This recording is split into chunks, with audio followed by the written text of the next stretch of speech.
welcome back to the Horror Academic, and we are continuing our exploration of all things Alien, this time with Alien 3.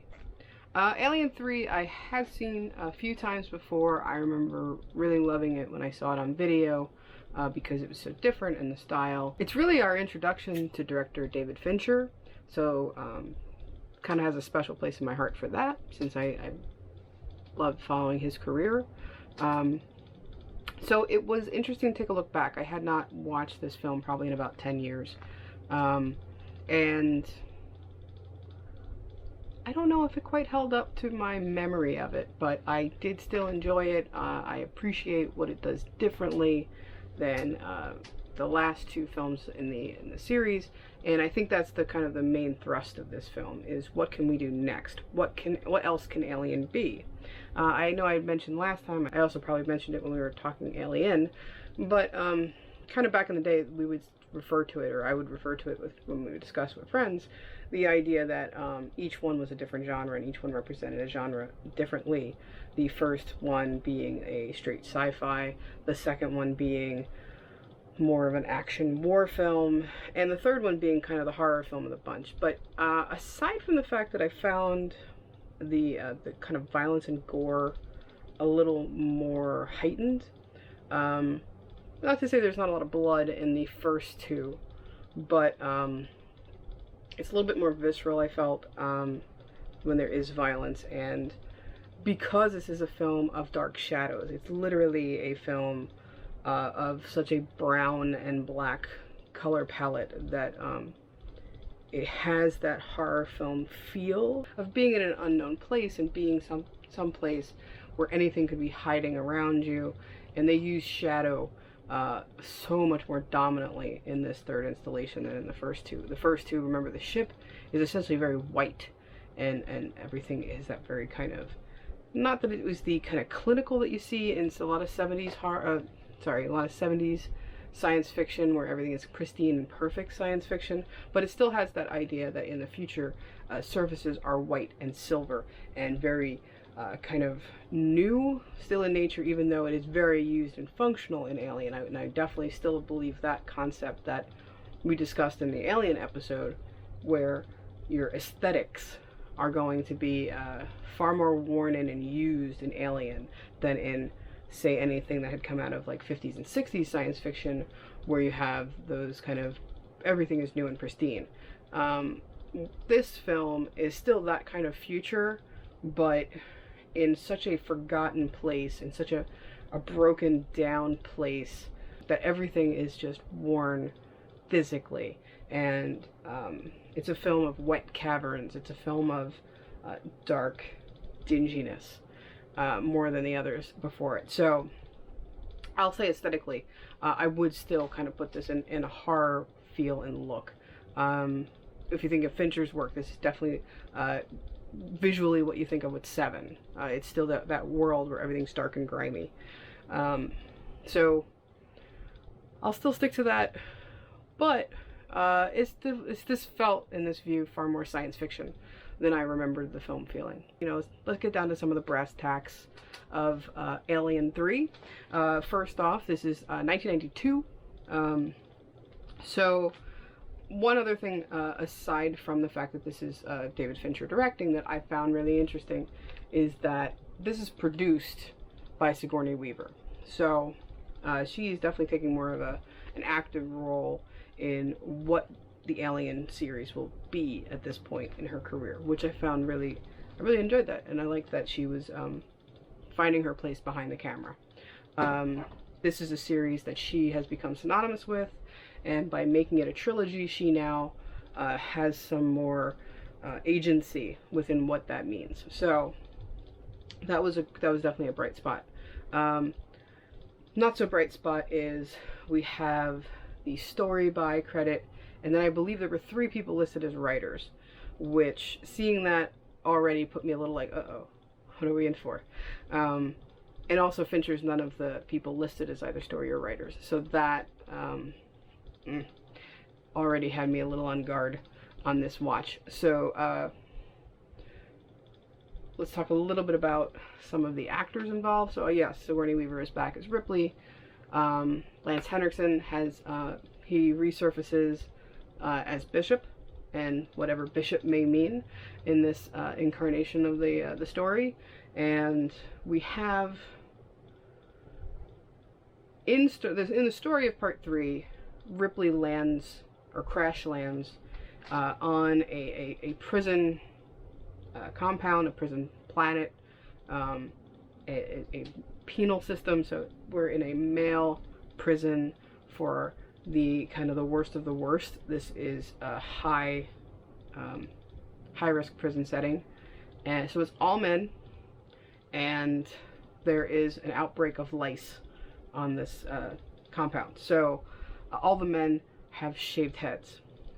So it's a film of you going, is that the same guy? Oh, that's the different bald guy. That's the bald guy that in the last scene. There's a lot of bald guys in this film. And if you, like me, are a big fan of British television, there's an awful lot of bald people who look vaguely familiar. So, not the most standout cast is basically, I think, what I'm trying to say. So let's just talk about, I'm just going to grab a few of the top names on the credits. I'm not going to dive too deep on this one. Charles Dance. So Charles Dance, probably when I saw this film back then, I may have vaguely remembered him from like Last Action Hero.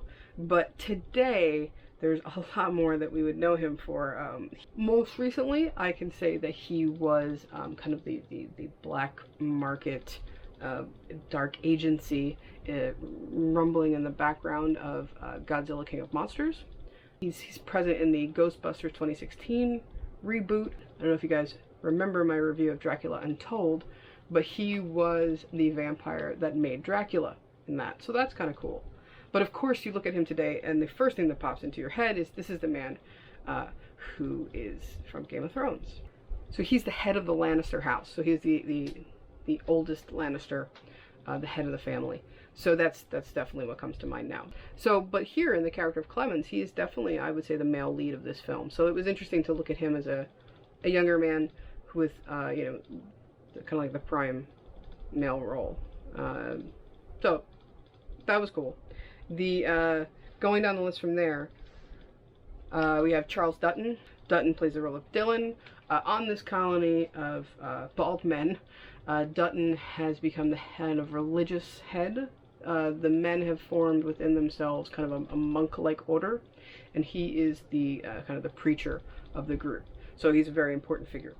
So the actor, Charles Dutton, who plays Dylan, he's another one that I know I've seen in a lot of things, but looking at his IMDb, we see Cat's Eye, Mimic, Gothica, Secret Windows. So he's been in a lot of horror and a lot of, actually a lot more like thriller and maybe espionage kind of things.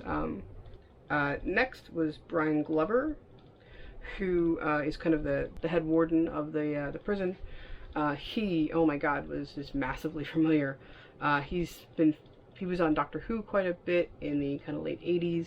He also was in Jabberwocky, American Werewolf in London. I guess he's one of the guys in the tavern who's, I think he's playing chess, and he's one of the ones that tells them they don't want to be out there in the moors. And let's see, also he was in, back in '97, there was a Snow White that was done in the kind of very grim fairy tale mode, starring Sigourney Weaver, and he was in that as well. So, that's Brian Glover. Ralph Brown was kind of his second in command. Again, a lot of BBC, aside from that though, he was in The Exorcist at the beginning, which is one of the Exorcist sequels. I kind of dug that one. And he was also in The Phantom Menace. So he shows up here and there throughout genre work. But the one name that caught me in the credits, and I did not remember that he was in this film at all, and I was kind of like, whoa. And he was like third in the credits, the way that it's played out, is Paul McGann. And if Paul McGann, I'm actually wearing a Doctor Who shirt right now. Paul McGann was part of the original reboot that didn't take off in America, where Fox tried to do an American version of Doctor Who, still using a British actor as the Doctor, and They did one TV movie, and Paul McGann played the Doctor in that movie, and I love that movie. That was, I think, 96 on Fox. He was also in Queen of the Damned, which is another movie that I really like, that a lot of people really hate. I like that film. He's a good part. I think his part is David, I believe it is, who's the kind of chronicleizer of the vampires in Anne Rice's world in that story. So, a couple of key roles, but I did not realize that he was in this film. Also, and this is probably because I probably watched it around the time that Doctor Who happened. The other thing also is to note that he's quite high in the credits, but looking at the deleted scenes, I discovered that he was high in the credits because he was in the kind of extended version of the film. He has way more that he is involved in. His part got cut down quite a bit in the theatrical cut. Like I said, this is Fincher's first film. Fincher, obviously, he did not start in feature films. Fincher started making music videos and TV commercials that were very high-end. He had a very cinematic eye, which was not necessarily something that you would expect of somebody in those fields. So music videos were known for being kind of the opposite of the way we make film.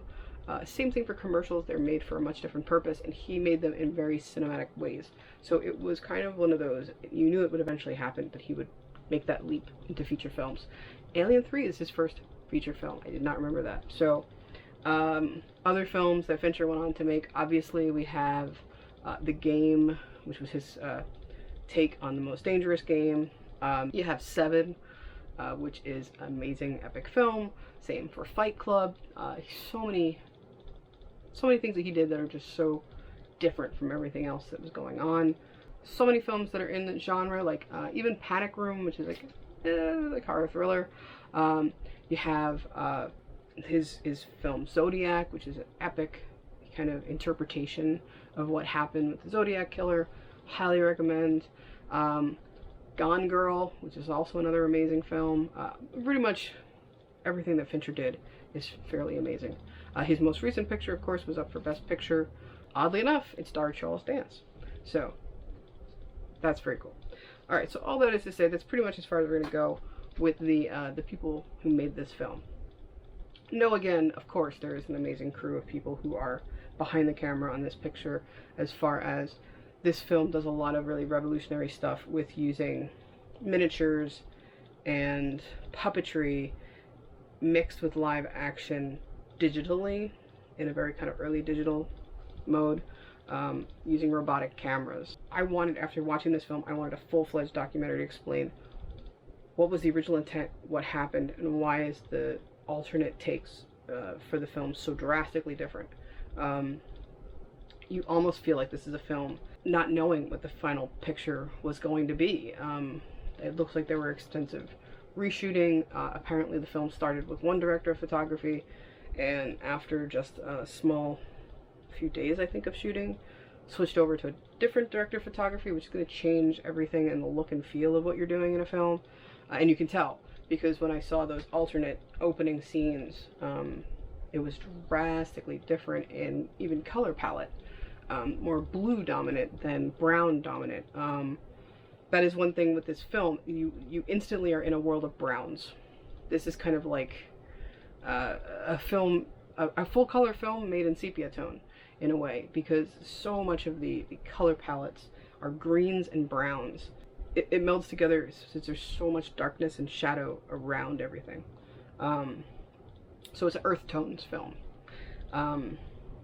As far as the general story, so really quick, is that we ended Aliens with Ripley, Hicks, and Newt escaping in a ship going into the cryo chambers. That ship crash lands on this planet.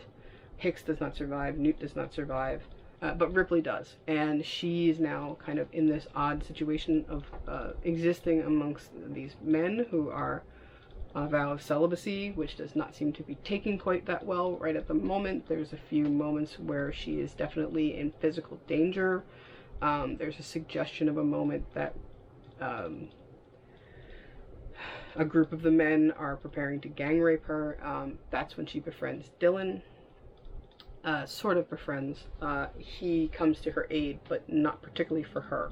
more to, I believe he's worried about the men going against their vow. But that's his prerogative. They are like, they constantly try to remind you, this is a ship full of men who are murderers and rapists. That's why they're in a prison colony to start with. So, she does befriend Clemens, the doctor of the crew, but we find out that Clemens once was, an inmate.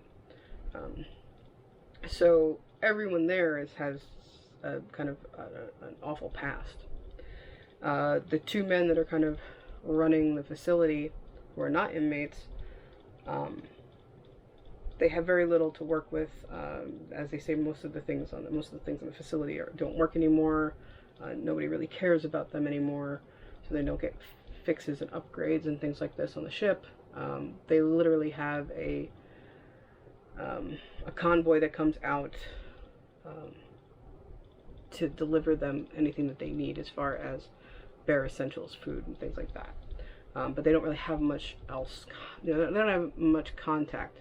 But what we do learn very quickly is that this is a Wayland-owned facility, and their interactions with the powers that be are with Wayland. So they report finding Ripley and the two that are dead, and instantly, the corporate side tells them she's of importance, keep her in quarantine, and we're coming to get her. All of a sudden, they will come out quickly. So, as things evolve, you start to realize, and this is the inevitable, is that the reason Newt died, the reason Hicks died, was because there was an alien that was on board. So one of the xenomorphs did make it onto the ship with them, and there's proof because there are acid marks on their cryopods. Ripley pretty much quickly assumes this is going to be running rampant on this ship, and eventually she is correct. Convincing everyone else is not easy. That's also another way that this becomes a horror story, is that it is the classic monster movie motif of one person knows what's going on, and she is not trusted by anyone. Authority figures do not trust her, male figures do not trust her. That is a definite horror trope. Traditionally, women are not believed in horror. So, she forms small alliances, but she's in danger herself, just by the men who are around her. Then we have the added threat of the alien. Movie ensues. I'm not sure if this film held up as well as I thought it would onto this review. It did not feel the suspense, perhaps because of knowing what I could remember of the film. But I was just, visually it's still interesting. Having just watched Aliens, both of those films being so stunning, being so action-packed, this seemed to kind of flounder at times, where a few moments where I was like, wait, what's going on in the story? Or how did that evolve? How did that happen? And at the end of the film, seeing, going through the extras, seeing the deleted scenes, I started to understand why. This definitely seems to be a film that was created in post. They shot many things and whittled the story. There's reshoots that happened later, much later. There are startings that ended up being scrapped for starting over. There are alternate endings, alternate versions to the endings. You had all these elements that were just going to make this a great movie, but it seems like they could not decide what story to tell or how to tell it. I don't remember having these issues with it, seeing it the first 2 or 3 times I saw the film. So that's just me looking at it now, saying this may have been a film that had a troubled production. All to say, you can still see Fincher's style. There's definitely, like I said, you see in Seven and other films of his, like Fight Club even, this kind of grimy, not just lived in, but dirty reality. He's definitely, there's tons of close-ups, be it physical or objects or hands or, he loves kind of the minute detail, and he likes it to have this kind of lit glow. So you have backlight that is kind of forming this glow around whatever we're zoomed in on. So that's something that you definitely see in his work. So you definitely see his visual style and his flow. It's very fluid at times. There's some kind of, for 92, this was probably like cutting edge, but there's moments where at the end, when the chase kind of is on, you see the alien's perspective. And those are shot in this kind of distorted aspect ratio, so that it is a kind of a crunched, almost widescreen look crushed into a kind of a smaller dimension. So it gives you this kind of distorted view, so you're seeing through the POV. These types of elements with fluid movement in those scenes, that felt Fincher to me. There's definitely a lot of things that I felt you could definitely see his artistic touch. Even in kind of, maybe, I know he wasn't the editor of the film, but maybe in the way these scenes work together, that felt also to me like his touch. Another thing that I thought was definitely done well was the decision to have, instead of where in Aliens there were what seemed, like I said, like hundreds of thousands of aliens, we now are back to just a single xenomorph. And by having the one, again, we're hearkening back to this idea of a monster movie. This is the one threat, the singular threat, that is hiding and lurking in the shadows, that has super abilities that beyond human capacity, so that it can be quicker, it can be, it can be stronger than we can be.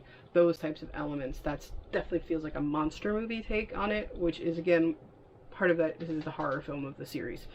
Themes in this film, we do have some that resonate through, where once again we are suspect of the corporation, we are suspect of the company, and the company men particularly are not on our side until the very last moments. We are again dealing with issues. I'm going to say in this instance we're seeing kind of this mutation of feminist themes. So very clearly this is the story of one woman being strong in a world where she is singular, where she is the lone woman, and she is a woman in a man's society. That's one theme that I think is very strong in this interpretation. I wonder if that's having Sigourney Weaver as producer. I think maybe that's a nice metaphor for this film. The other motif, of course, where we've talked about motherhood in all of these films so far, and this film, it's motherhood in its infancy. This is literally a pregnancy story. This has things in common with Rosemary's Baby in some strange ways, because it is a body possessed by birthing. We find out maybe halfway through the story that Ripley doesn't feel well. She feels ill. We know that her constant fear in the last film was that she would become a host, and then the chest burster would happen to her. And she starts to realize that that's very possibly going to happen in this version. And she even, once she comes to that realization, they employ her old ship to do a CAT scan, and you can see that it's growing within her. And she determines from that point on, I'm dead, but what can I do to make sure that this ends with me? And that's a pretty powerful statement. She asks others to be able to help her commit suicide. She has this martyr-like presence at the end of the film, quite literally, as she descends into flame. In different versions of the film, this is one thing that I thought was interesting. There's two different versions of this part of the ending, where in some she just dies and you know that it's dying within her, with her, even though the corporate wants it. The company men are there, they're ready to take it. Bishop is there, they're ready to take it back with them. They want to cut it out of her. But in another, what we see in the theatrical, oddly enough, is the more advanced version of that theory, where the chest burster actually breaks free and she embraces it as she goes down, like at mid-flight. This is all happening. So that's very clearly kind of this kind of instance of pregnancy kind of come to a false fruition. The once she starts to feel ill, it becomes a story of a woman dealing with morning sickness. Is very clearly, to me, what was happening. perhaps the metaphor is unwanted pregnancy, because she does not want to be the host. She does not want to be responsible for, you know, bringing the xenomorph to more humans, to more innocent people that can die. So that's interesting. Particularly, this is 1992, hot button issue. Not like it's not today, but you know what I mean. So we definitely see those feminist themes still coming through. Also, like I said, very important to me that Sigourney Weaver is taking her place behind the camera in this film. We have small interviews. There's these featurettes, but they're all very like the propaganda of the time when the film is being made. There's 2 featurettes on the discs. One is the, you know, Alien 3 is coming. It's practically like an extended trailer with interview segments. They're very short. One of them, there's a very good clip of Sigourney Weaver saying that she never thought of Ripley as being an extraordinary woman, but she is a woman who extraordinarily survives these horrible situations, and that's what women do. So it's fascinating to see her thinking of it as she's not just the star of this film, she's the producer of the film. So this is her saying that she wants to make these stories. I found that really interesting. All that to say, it's still the struggle of Ripley making sure that the company does not get a copy of the xenomorph, that they can try to weaponize it or do whatever kind of experimentation that will eventually risk humanity. So she's still fighting to make sure that Weyland does not get their own pet xenomorph to experiment with and to do all these things. So she will do everything she needs to do. It's complicated by the fact that when the company does show, even though they've been able to successfully destroy the xenomorph that they were fighting the entire film, they come with Bishop. Bishop being the android from the last film, who did not survive, except for a moment when she's able to kind of plug him in and hardwire him to get him back to come to life to help her analyze what she finds from the ship. This is supposedly the man who made the Bishop that she knows. This is being kind of presented as being the scientist, and we get that she doesn't trust it. We are kind of led to believe that she may not believe that this is a human. And remember, we've discussed the fact that she doesn't trust androids. So, or even if she doesn't trust androids, would she trust the scientist that created the androids? So, all that to say is she's not going to trust him no matter what he is. So it being Bishop's face that's kind of confronting her about it is making her more unnerved, even though she grew to trust the Bishop she knew. She does not know this Bishop. So we're still dealing with the struggle against the company. And Weyland will continually be a threat, and with each film I think that ramps up. What we do see on this edition, right, so this version on the special edition disc, we see production stills, the storyboards, concept art. There's a sequence of footage of the sets being built. We see behind the scenes of makeup and costume being put together through photos. We have the 2 short featurettes we have. But the thing is that, and I mentioned before that the versions that I had before was a trilogy set. It seems like most of those elements were on this version, or even older for Alien and Aliens were from the Laserdisc set. So not a lot of upgrade from this. I will say the print was kind of immaculate. I had issues with the mix for the audio. I felt like I was constantly putting the volume up on our sound bar. It's a lot of speaking in hushed tones, and more music maybe becoming extreme, and then quiet discussion, or even mumbled discussion, it felt like. So I had more issues with the audio kind of mix of it, but I don't know if those are from back before this edition. As the kind of matte, so early CGI, but I think the CGI seems to be mostly blending of multiple elements using a digital kind of factor to do that, as opposed to layering. So they're using robotics cameras with the kind of puppetry of the miniatures, and putting that against the same camera flow that was used in the regular set So it's 2 layers and they're digitally putting them together. Now, what you will notice, and I don't remember noticing it this much before, is there's a color difference. It's like the shadow and the light are wrong kind of interpretations, and the area around the alien has kind of a grayed out presence. We were discussing, is this part of the watching it in digital? Are we seeing the flaws more now in digital format than we would have seen, you know, on a VHS or even a DVD? Or is that kind of an unfortunate element of the cleanup and the digital process of restoring the film? So that was kind of the datedness of it. But aside from that, it was I thought otherwise fairly good for 1992. You know, integration digitally. So I guess my overall theory here is that it's a film that's trying something new. It's trying different things. I'm not sure if it stands the test of time very well. I'm not sure if the story is enough to hold together now what was exciting about it before. To go through what's the importantness of this film, I will say, yes, you have Fincher's first feature film foray, and it's definitely his style,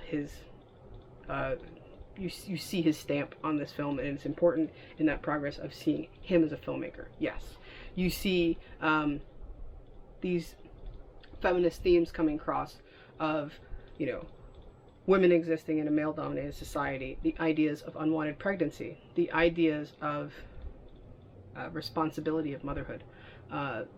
Perhaps she is the only one on a ship full of rapists and murderers and people who are kicked out of society, who cares if society is damaged by this alien creature. So that's that kind of responsibilities of motherhood there.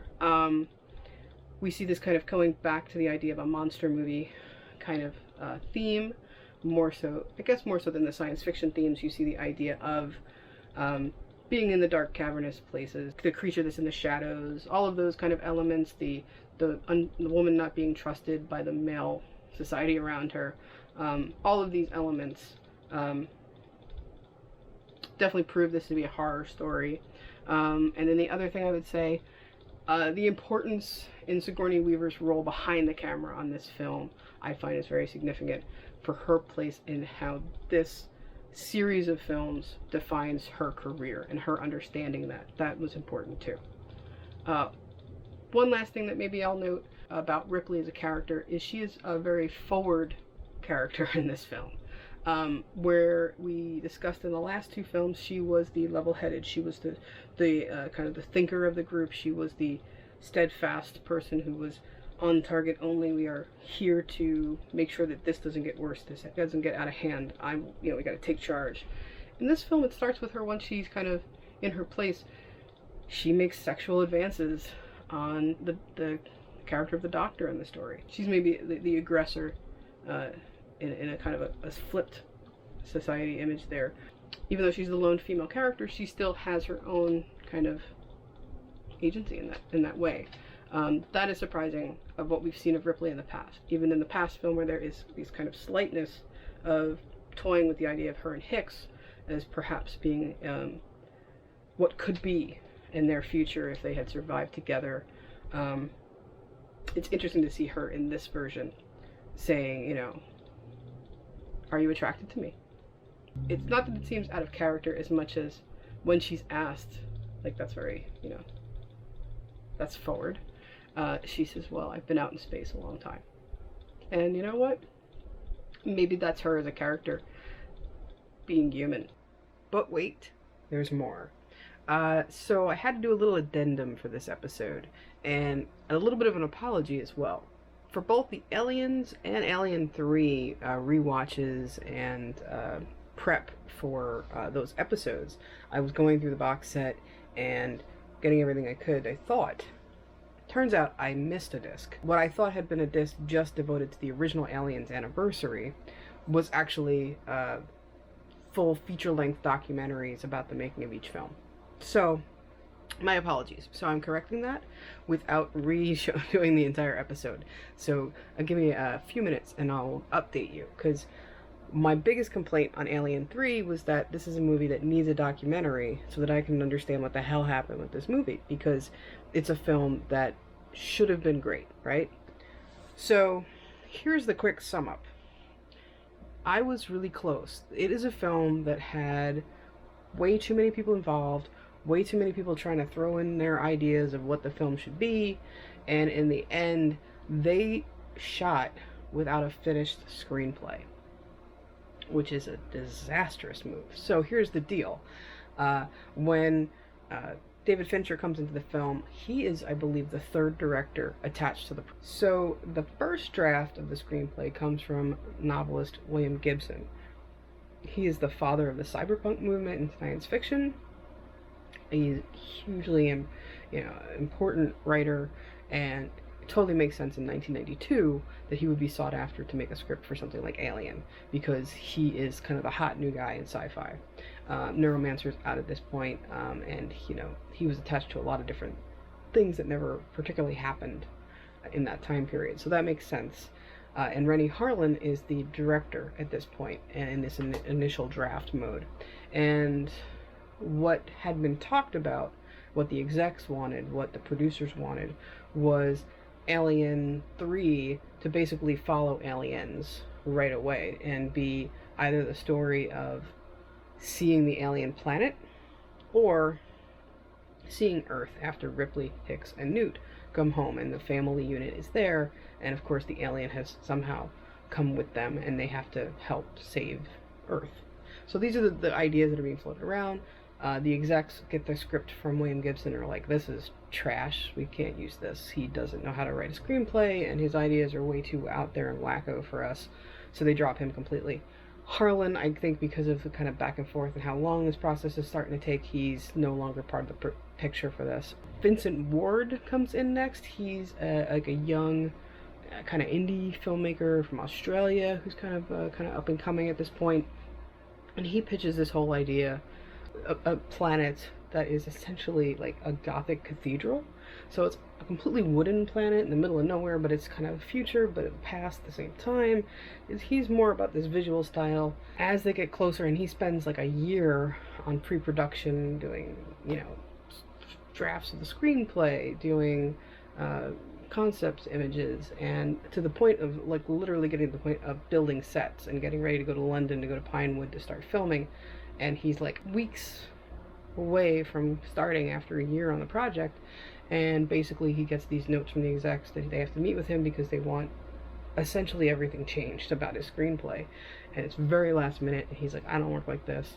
And they basically want to say, well, what if instead of this it's that, or what if instead of they're in a cathedral planet, what if it's a prison planet, So it's like all these things that just kind of start getting thrown out there, and he's like, well, that's not my project anymore, and this is too far away from what we said, and there's not enough time. I can't work like this. This is ridiculous. Gets himself fired on purpose. That's kind of how it sounds. Then Fincher's brought in, but at this point, Fincher's brought in on just kind of vague concept, with the kind of notion of we're rewriting the screenplay right now. And he's brought in where production's already set, and he's just gonna fall into the calendar. So he's brought in, and he has maybe weeks to prep, and this promise of the screenplay's coming. So he's given parts, but not a full script. The sound stages that they had already started building had to be reworked to now look like the prison planet. It just sounds like he walked into what was already a disaster.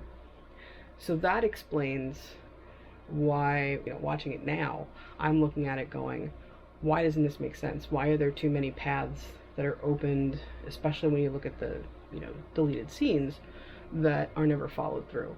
Why is there alternate openings, alternate endings? Why does it seem like they were making it up as they went along? Because they were, and that's just the truth of it, and that makes complete and utter sense when you watch the picture today. He's of course frustrated by the end of the film. They wrap, not because they're done with production, but because the time they've got booked for Pinewood is done, even though they went over. So they're just kind of like, we're just gonna work with what we got. And of course, that ends up with setting up shop in LA, not just to do the kind of special effects sequences that would later be done, but now to do reshoots and to try to fix plot holes and to fix things that were missing and things they never got to when they were in Pinewood. So that's why it's disjointed, because that's how it was made.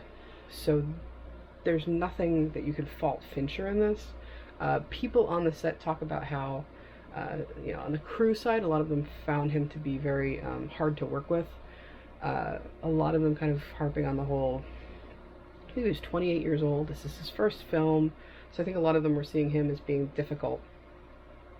But I think all of the actors seem to feel like, well, here's a guy who has a strong visual sense of what he wants to see. Let's work with him.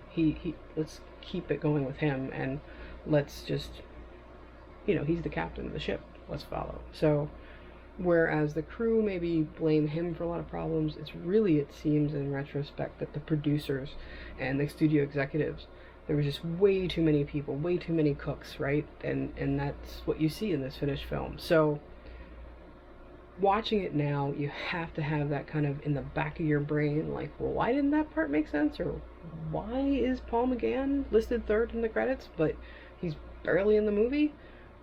Because that's going on what the original plan was, and that's not what happened. Now I can see it's amazing that they got the movie they did, and that it still holds up in some ways, at least, visually, and some great acting performances, and interesting work with the effects, and something, bringing new things to the table, and Sigourney's character evolution within this piece. So there's gems within this, but it's otherwise a complete and utter mess, and it's, that's ultimately 20th Century Fox's problem and their mistakes. So I just wanted to put that out there and let you guys know I did end up doing the research, and I did find the documentary that I was seeking to explain all this, and it was on the box set. So I recommend that you should watch it after you watch the movie to kind of get kind of more perspective on what it is you've just seen, and you'll feel better, because you'll realize it's not you, it's the movie, and that's okay sometimes. But all that being said, I don't think it's the worst movie I've ever seen. I don't think it's a bad Alien film. I think it's a film that has a lot of problems, but I think everybody who was part of it was just glad they finished something. So try, when you watch Alien 3, to watch it kind of like this. Think of it more as an art piece, and maybe less as a story piece. And perhaps that's the attitude it needs. Oh, there's also one last thing. Fincher was extremely upset with the studio for setting up extensive use of a second unit director, who, it seems like there was a revolving door who the director was, but he was very unhappy with the idea that somebody else somewhere else in Pinewood was shooting sequences for his movie and he wasn't there, and he's trying to like hold on to whatever bits of creative control he has, which is his moments on the set with the camera, and they've basically cut that in half as well, and there's a second unit going on all the time to help make up for all the time they lost. It's their fault, though. It's not Fincher's. So I also see why that's a disjointed feel too, because it's different people working on the project. Yeah, so to sum up on that, the problems with Alien 3, yeah, they set the release date before they locked the script, and then they switched directors, didn't change the release date. That's not cool. It was over budget, it was over time, 3 directors, bunch of different people who were credited screenwriters over the time period of making it, and it just became a project of chaos. This literally is a film made through chaos, and yeah, in the end, still watch it and still enjoy what you can of it. So that's everything in my little afterword on Alien 3. So next time we will talk for our last Alien segment on Alien 4 Resurrection. Thank you guys so much for going along with this journey for me, and I hope you stick it out for the last volume, and I'll see you next time on The Horror Academic. Thanks.